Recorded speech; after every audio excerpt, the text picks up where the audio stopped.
দুর্ভিক্ষের মধ্যেও গাজায় ইসরায়েলি আগ্রাসন, একদিনে নিহত 63। হামাস যুদ্ধবিরতিতে রাজি হলেও উপত্যকার নিয়ন্ত্রণ নেবে ইসরায়েল, হুঁশিয়ারি নেতানিয়াহুর। ভূমি ইস্যুতে পুতিনের সঙ্গে বৈঠকে রাজি জেলেনস্কি, আলোচনায় বাধা দেওয়ার অভিযোগ অস্বীকার রাশিয়ার। পশ্চিমা নিষেধাজ্ঞা সত্ত্বেও সামরিক প্রকল্প চালাবে Moscow. Among this august gathering, I want to open my heart and say, I respect people, I worship people. নিজ দলের শোডাউনে বিজেপিকে ফ্যাসিবাদী বললেন ভারতের দক্ষিণী চলচ্চিত্রের অভিনেতা থলপতি বিজয়। মোদির সমালোচনায় সোচ্চার তামিলনাড়ুর শাসককেও হুঁশিয়ারি। ভেনেজুয়েলার জলসীমায় মার্কিন যুদ্ধজাহাজ মোতায়েন ঘিরে উত্তেজনা, সরকার পরিবর্তন করে তেলের নিয়ন্ত্রণ নিতে চাইছে যুক্তরাষ্ট্র, অভিযোগ লাতিন আমেরিকার দেশগুলোর। এবং উমরা পালনকারীদের জন্য নতুন ডিজিটাল পরিষেবা আনল সৌদি আরব। সরাসরি অনলাইনে ভিসার জন্য করা যাবে আবেদন, সহজ হবে আবাসন, পরিবহন, বুকিং। ফের মুখোমুখি দুই কোরিয়া, সীমান্তে সেনাদের লক্ষ্য করে গুলি চালানোর অভিযোগ পিয়ংইয়ংয়ের। সীমানা অতিক্রম করায় করা হয় সতর্ক, দাবি সিউলের। ভয়াবহ মানবিক বিপর্যয়ের মধ্যে অবরুদ্ধ গাজা, মর্গভর্তি মরদেহ, শোকে ভেঙে পড়া স্বজন, চারিদিকে শুধুই আহাজারি। ইসরায়েলি বর্বরতায় উপত্যকাটিতে একদিনে অন্তত 63 জন নিহত হয়েছেন, এর মধ্যে 16 জন ত্রাণের লাইনেই প্রাণ হারিয়েছেন। এমন পরিস্থিতিতে গাজার শিশুদের পাশে দাঁড়াতে তুরস্কের ফার্স্ট লেডি এমিনে এরদোয়ান যুক্তরাষ্ট্রের ফার্স্ট লেডি মেলানিয়া ট্রাম্পকে আবেগঘন চিঠি লিখেছেন। এদিকে তেল আবিবে বিক্ষোভকারীদের হামলার শিকার হয়েছেন ইসরায়েলের কট্টরপন্থী নিরাপত্তা মন্ত্রী ইতামার বেন গফির। গাজার নাসের হাসপাতালের মর্গে অসংখ্য মরদেহ, চারপাশে শোকাহত স্বজনদের হাহাকার। কান্নায় ভেঙে পড়া নারীরা সন্তানকে জড়িয়ে ধরছেন, কেউ আবার একসঙ্গে হারিয়েছেন পুরো পরিবার। শিশুর লাশ কাঁধে তুলতে তুলতে ভেঙে পড়ছেন বাবারা, কোথাও আবার ধসে পড়া ভবনের ভেতর থেকে বের করা হচ্ছে প্রাণহীন দেহ। ওরা তখন ঘুমাচ্ছিল আর ক্ষেপণাস্ত্র এসে তাদের সব শেষ করে দিল। পুরো পরিবার হারালাম। আমরা শুধু প্রার্থনা করতে পারি, দুই সন্তান 10 বছর পর জন্ম নিয়েছিল, আজ তারা শহীদ হলো। আমার ভাইয়ের ছেলের হাত কেটে গেছে, তবু আল্লাহর কাছে প্রার্থনা করি সে যেন বেঁচে থাকে। ইসরায়েলি বিমান হামলায় খান ইউনিস, দের আল বালা ও গাজা সিটির ঘরবাড়ি পরিণত হয়েছে ধ্বংসস্তূপে। বেঁচে যাওয়া অনেকে আবারও বাস্তুচ্যুত, রাস্তায় ছুটছে শিশু আর বৃদ্ধরা। ধোয়ার কুণ্ডুলিতে ঢেকে গেছে শহরের আকাশ। গাজার উত্তরাংশে সাংবাদিক খালেদ আল মাদহুন নিহত হয়েছেন ইসরায়েলি সেনাদের গুলিতে। চলমান সংঘাতে এতদিনে প্রাণ হারিয়েছেন অন্তত 270 সাংবাদিক।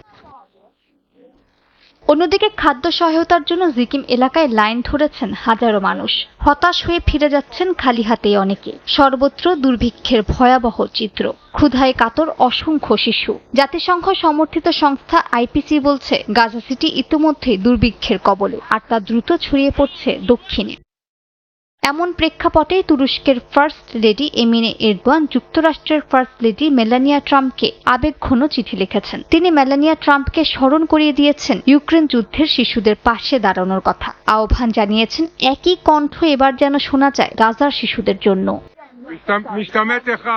শনিবার কফার মালাল গ্রামে সিনাগগে যাওয়ার পথে ইসরায়েলের কট্টর ডানপন্থী নিরাপত্তা মন্ত্রী ইতামার বেন গভির মুখোমুখি হন বিক্ষোভকারীদের। চিৎকার চেঁচামেচিতে এক পর্যায়ে মন্ত্রী নিজেও রেগে বিক্ষুব্ধ গ্রামবাসীর দিকে তেড়ে যান। জিম্মিদের ফেরত আনার দাবির পাশাপাশি গ্রাম থেকে বেন গভিরকে বের করে দেওয়ার জন্য বিভিন্ন প্রতিবাদী স্লোগান দেন গ্রামবাসী।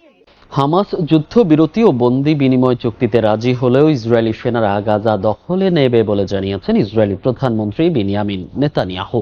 সম্প্রতি স্কাই নিউজ অস্ট্রেলিয়াকে দেয়া এক সাক্ষাৎকারে কথা বলেন তিনি। নেতানিয়াহু বলেন, গাজায় যুদ্ধ এখন প্রায় শেষের পথে। এই অবস্থায় হামাস যুদ্ধবিরতিতে রাজি হলেও উপত্যকার নিয়ন্ত্রণ ইসরায়েলি নেবে। তিনি আরো বলেন, হামাস যদি অস্ত্র ত্যাগ করে এবং বাকি জিম্মিদের মুক্তি দেয়, তাহলে যুদ্ধ তখনই শেষ হতে পারে। এ সময় নেতানিয়াহু দাবি করেন, গাজার নিয়ন্ত্রণ নিয়ে হামাসকে নির্মূল করার তার সামরিক লক্ষ্যকে মার্কিন প্রেসিডেন্ট ডোনাল্ড ট্রাম্প পূর্ণ সমর্থন দিয়েছেন। ইরানের পারমাণবিক স্থাপনায় সীমিত ক্ষয়ক্ষতি নিয়ে প্রতিবেদন ফাঁসের জেরে মার্কিন প্রতিরক্ষা গোয়েন্দা প্রধান জেফ্রি ক্রুজকে চাকরিচ্যুত করা হয়েছে। ট্রাম্প প্রশাসন মূলত গোয়েন্দা বিভাগের প্রতিবেদনের সঙ্গে মার্কিন প্রেসিডেন্টের দাবির সত্যতা না মেলায় এমন সিদ্ধান্ত নিয়েছে বলে ধারণা করা হচ্ছে। এর মধ্যেই ইরানের প্রতিরক্ষা মন্ত্রী দাবি করেছেন, ইসরায়েলের বিরুদ্ধে যুদ্ধ দেশের প্রতিরক্ষা শিল্পের জন্য নতুন রূপরেখা তৈরি করে দিয়েছে। অন্যদিকে পারমাণবিক আলোচনার অগ্রগতি না হলে ইউরোপের সঙ্গে এক হয়ে তেহরানের ওপর নতুন নিষেধাজ্ঞার হুঁশিয়ারি দিয়েছে ওয়াশিংটন। ইরানের পারমাণবিক স্থাপনায় মার্কিন হামলার পর প্রেসিডেন্ট ডোনাল্ড ট্রাম্প সগৌরবে দাবি করে আসছেন তাদের হামলায় স্থাপনাগুলো পুরোপুরি ধ্বংস হয়ে গেছে। তবে সম্প্রতি দেশটির প্রতিরক্ষা গোয়েন্দা বিভাগ বা ডিআইএ এর এক প্রতিবেদন অনুযায়ী মার্কিন সামরিক বাহিনী ফোর্দো নাতানজ পারমাণবিক স্থাপনায় বড় ধরনের কোনো আঘাত করতে পারেনি। সম্পূর্ণ ধ্বংস হওয়া তো দূরের কথা, বরং পারমাণবিক স্থাপনাগুলোর কার্যক্রম কয়েক মাস পিছিয়ে গেছে মাত্র। এবার এই প্রতিবেদন ফাঁস হওয়ার জেরেই ডিআইএ এর প্রধান লেফটেন্যান্ট জেনারেল জেফরি ক্রুজকে হঠাৎ বরখাস্ত করেছেন মার্কিন প্রতিরক্ষা মন্ত্রী পিট হেগস। হোয়াইট হাউসের সঙ্গে ইরান হামলার মূল্যায়নের দ্বন্দ্বের জেরে এই সিদ্ধান্ত বলে মনে করছেন পর্যবেক্ষকরা। এর মধ্যে তেহরানকে কড়া বার্তা দিয়েছে ওয়াশিংটন। মার্কিন পররাষ্ট্র দপ্তর জানিয়েছে, আসন্ন পারমাণবিক আলোচনায় অগ্রগতি না হলে ইউরোপের সঙ্গে মিলে নতুন নিষেধাজ্ঞা আরোপ করবে যুক্তরাষ্ট্র। জনগণের স্বার্থকে আঞ্চলিক আধিপত্যের ঊর্ধ্বে রাখতে খামেনি প্রশাসনকে আহ্বান জানিয়েছে হোয়াইট হাউস। আগামী মঙ্গলবার ফ্রান্স, জার্মানি ও যুক্তরাজ্যের মন্ত্রীদের সঙ্গে বৈঠকে বসছেন ইরানের পররাষ্ট্রমন্ত্রী আব্বাস আরাকচি। অন্যদিকে তেহরান থেকে এসেছে কঠোর সামরিক বার্তা। ইরানের প্রতিরক্ষা মন্ত্রী আজিজ নাসিরজাদে জানান, সাম্প্রতিক 12 দিনের ইরান ইসরায়েল যুদ্ধ দেশের প্রতিরক্ষা শিল্পের জন্য নতুন রূপরেখা তৈরি করে দিয়েছে। তার দাবি, যুক্তরাষ্ট্র ইসরায়েলের হামলা সত্ত্বেও ইরানি বাহিনী যুদ্ধক্ষেত্রে অগ্রগতি ধরে রাখতে পেরেছে। ভূমি বিনিময়ের বিষয়ে রুশ প্রেসিডেন্টের সঙ্গে আলোচনায় বসতে সম্মতি জানিয়েছেন ইউক্রেনের প্রেসিডেন্ট ভলোদিমির জেলেনস্কি। এমন দাবি করে ইউক্রেনের উপ পররাষ্ট্রমন্ত্রী জানান, যুদ্ধে দুই পক্ষের বর্তমান অবস্থান ঘিরেই আলোচনা শুরু হবে। এর মধ্যেই সংঘাত বন্ধের আলোচনা ভণ্ডুল চেষ্টার কিয়েভের অভিযোগ অস্বীকার করেছেন রুশ পররাষ্ট্রমন্ত্রী। নিষেধাজ্ঞা সত্ত্বেও পশ্চিমা দেশগুলোর সঙ্গে যৌথ প্রকল্প অব্যাহত রাখার দাবি করেছেন রুশ প্রেসিডেন্ট ভ্লাদিমির পুতিন। রাশিয়ার প্রেসিডেন্ট ভ্লাদিমির পুতিনের সঙ্গে সাক্ষাতের আগে ও পরে মার্কিন প্রেসিডেন্ট ডোনাল্ড ট্রাম্প বারবার ইউক্রেনের প্রেসিডেন্টকে কিছু ভূমি ছাড় দিয়ে সমঝোতায় আসার আহ্বান জানিয়েছেন। তবে জেলেনস্কি প্রতিবারই তা প্রত্যাখ্যান করেছেন। এবার ইউক্রেনের উপপররাষ্ট্রমন্ত্রী সের্গেই কিসলিৎসা জানান, ভূমি ইস্যুতে জেলেনস্কি সরাসরি পুতিনের সঙ্গে বসতে রাজি। এ সময় কিসলিৎসা জানান, নিরাপত্তার নিশ্চয়তার খসড়া তৈরি করতে মার্কিন কর্মকর্তারা কঠোর পরিশ্রম করছেন। প্রাথমিক খসড়া আগামী সপ্তাহেই আসতে পারে বলে আশাবাদী কিয়েভ। তবে ইউক্রেনের সঙ্গে আলোচনায় বসার আগে সব কূটনৈতিক খুঁটিনাটি বিষয় ঠিক করতে হবে বলে সাফ জানিয়ে দিয়েছেন রুশ পররাষ্ট্রমন্ত্রী ল্যাভরভ। এমন প্রেক্ষাপটে পশ্চিমা সংবাদ মাধ্যমে ইউক্রেন যুক্তরাষ্ট্র আলোচনায় রাশিয়ার বাধা দেওয়ার বিষয়টি উঠে আসে। তবে এই অভিযোগ অস্বীকার করেছেন রুশ পররাষ্ট্রমন্ত্রী। ল্যাভরভ জানান, ইউরোপীয় নিরাপত্তা নিয়ে রাশিয়াকে বাদ দিয়ে কোনো সমাধানই সম্ভব নয়। এদিকে ইউরোপীয় কমিশনের তথ্য অনুযায়ী এবছর এখন পর্যন্ত জব্দকৃত রুশ সম্পদের সুদ থেকে পাওয়া অর্থ দিয়ে ইউক্রেনকে 900 কোটি ইউরো ঋণ দিয়েছে ইউ। পুরো প্রতিশ্রুতির অঙ্ক 2100 বিলিয়ন ইউরো। মস্কো এই পদক্ষেপকে বলছে আন্তর্জাতিক আইন বিরোধী এবং বৈশ্বিক আর্থিক ব্যবস্থার জন্য আত্মঘাতী। এদিকে রুশ প্রেসিডেন্ট ভ্লাদিমির পুতিন রাশিয়ার বৈজ্ঞানিক সহযোগিতা ও সামরিক সক্ষমতার চিত্র তুলে ধরেছেন। সার্ভে পরমাণু বিজ্ঞানীদের সঙ্গে বৈঠকে তিনি জানান, পশ্চিমা নিষেধাজ্ঞা সত্ত্বেও বিজ্ঞানীদের সঙ্গে কাজ চলছে। শুধু ফিনল্যান্ড বাদে পশ্চিমা দেশগুলোর সঙ্গে যৌথ প্রকল্প অব্যাহত। এমনকি ন্যাটো সদস্য জার্মানি ও ফ্রান্সের সঙ্গেও। মহাকাশ খাতে যুক্তরাষ্ট্রের সঙ্গে আন্তর্জাতিক মহাকাশ স্টেশন সহ নানা প্রকল্পও চলছে। আলাস্কায় মার্কিন ও রুশ প্রেসিডেন্টের বৈঠকের পর ইউক্রেন যুদ্ধ বন্ধের বিষয়ে আশা জাগলেও বাদ সাধছে ট্রাম্পের হুমকি ধামকি। বিশ্লেষকরা বলছেন, পুতিনকে হুমকি ধামকি দিয়ে নয়, বরং সমঝোতার মাধ্যমে সংকট নিরসন সম্ভব। কেননা এর আগে যুক্তরাষ্ট্র ও পশ্চিমা নানা হুমকি সত্ত্বেও নিজের অনড় অবস্থান থেকে টলানো যায়নি রুশ প্রেসিডেন্টকে। ইতিহাস বলছে, আলোচনার টেবিলে ছাড় দিয়ে সমঝোতার মাধ্যমেই পুতিনকে কোনো সিদ্ধান্ত বাস্তবায়নে রাজি করানো গেছে। আন্তর্জাতিক কূটনীতির ভাষায় পুতিন হুমকি নয়, লেনদেন কৌশলে বিশ্বাসী। 3.5 বছর ধরে চলছে রাশিয়া ইউক্রেন যুদ্ধ। যুদ্ধ বন্ধে যুক্তরাষ্ট্র ও পশ্চিমা মিত্রদের পক্ষ থেকে নানা নিষেধাজ্ঞা ও হুমকি ধামকি দেয়া হয় রুশ প্রেসিডেন্ট ভ্লাদিমির পুতিনকে। রাশিয়া জ্বালানি থেকে শুরু করে প্রযুক্তি, আর্থিক খাতে একের পর এক নিষেধাজ্ঞার খড়গ দেয় পশ্চিমারা। আন্তর্জাতিক অপরাধ আদালত আইসিসির পক্ষ থেকে জারি করা হয় পুতিনের বিরুদ্ধে গ্রেফতারি পরোয়ানা। কোনো কিছুতেই যুদ্ধ বন্ধে রাজি করানো সম্ভব হয়নি রুশ প্রেসিডেন্টকে। এমনকি বাইডেন প্রশাসনের সঙ্গে এক টেবিলে বসানোও যায়নি পুতিনকে। সেই অসম্ভবকে সম্ভব করেছেন মার্কিন প্রেসিডেন্ট ডোনাল্ড ট্রাম্প। ট্রাম্প পুতিনের বন্ধুত্বের কথা অজানা নয়, তবে রাশিয়ার ওপর শুল্কারোপ ও নিষেধাজ্ঞার হুমকি ধামকিতে বন্ধুত্বে কিছুটা ফাটল ধরা দিয়েছে এমন খবর চাউর হয়। অবশেষে 15 আগস্ট 2019 সালের পর দ্বিতীয়বারের মতো মুখোমুখি বৈঠকে বসেন ট্রাম্প পুতিন। ইউক্রেন যুদ্ধ বন্ধে ঐতিহাসিক আলোচনা হয় এই দুই নেতার। এর আগে একাধিকবার ফোনালাপ হয় দুই বিশ্ব নেতার। এ বিষয়ে বিশ্লেষকরা বলছেন হুমকি নয়, আলোচনার টেবিলে ছাড় দিয়ে সমঝোতার মাধ্যমেই রুশ প্রেসিডেন্টকে রাজি করানো সম্ভব।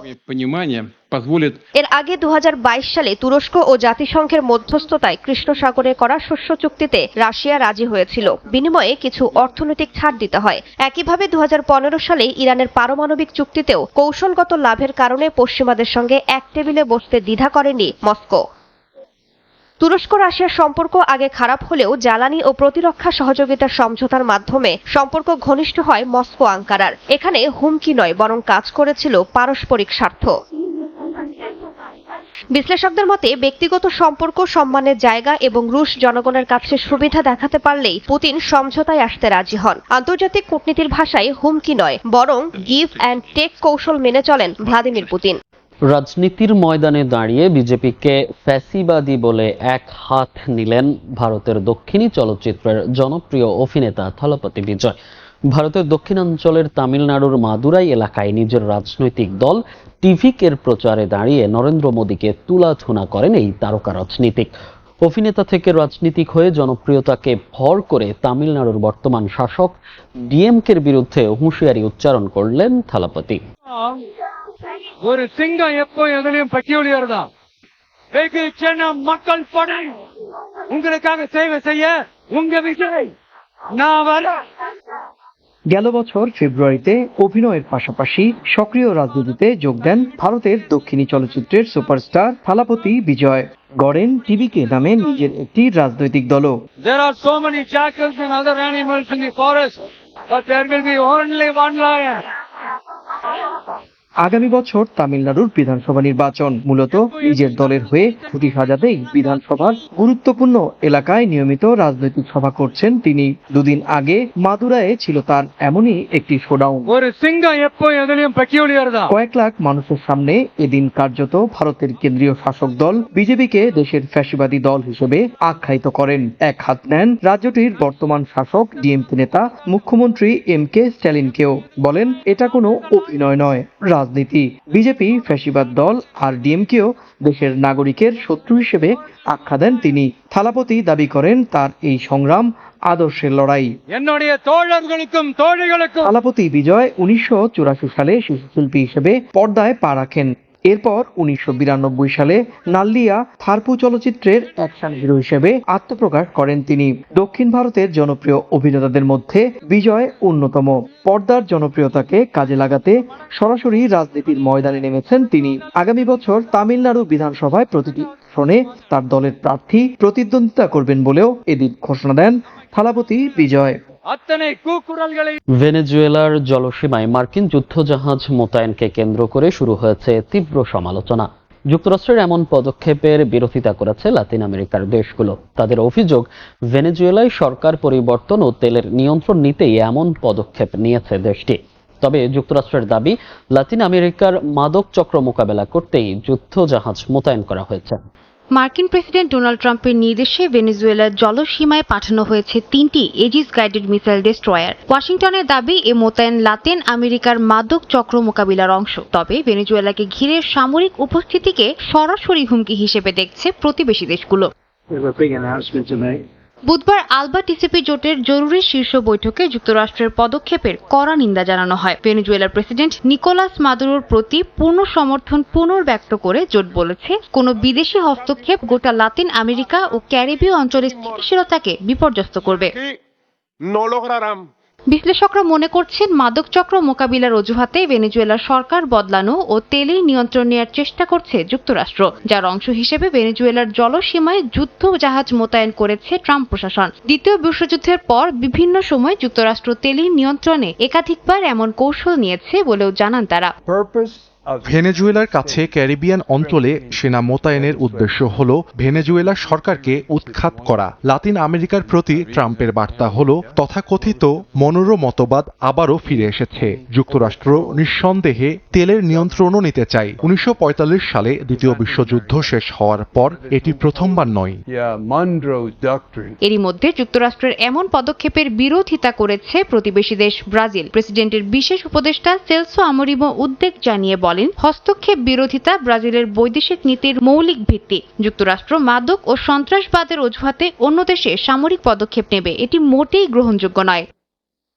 আর কলম্বিয়ার প্রেসিডেন্ট গুস্তাভো পেত্রো সতর্ক করে বলেন, ভেনেজুয়েলা ও কলম্বিয়ার মধ্যে 2219 কিলোমিটার সীমান্ত রয়েছে। তার মতে, যুক্তরাষ্ট্র যদি ভেনেজুয়েলায় হামলা চালায় তবে সমস্যা সমাধান হবে না, বরং অস্থিতিশীলতা ছড়িয়ে পড়বে এবং সংঘাতে জড়িয়ে পড়তে বাধ্য হবে কলম্বিয়া।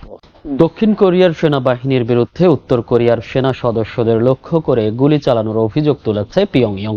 একে উস্কানিমূলক আখ্যা দিয়ে উত্তর কোরিয়া বলছে এ ধরনের পদক্ষেপ অনাকাঙ্ক্ষিত সংঘাত ডেকে আনতে পারে। তবে দক্ষিণ কোরিয়ার দাবি, উত্তর কোরীয় সেনাদের একটি দল অনিচ্ছাকৃতভাবে সামরিক সীমারেখা অতিক্রম করায় পরিস্থিতি নিয়ন্ত্রণে সতর্কতামূলক গুলি চালানো হয়।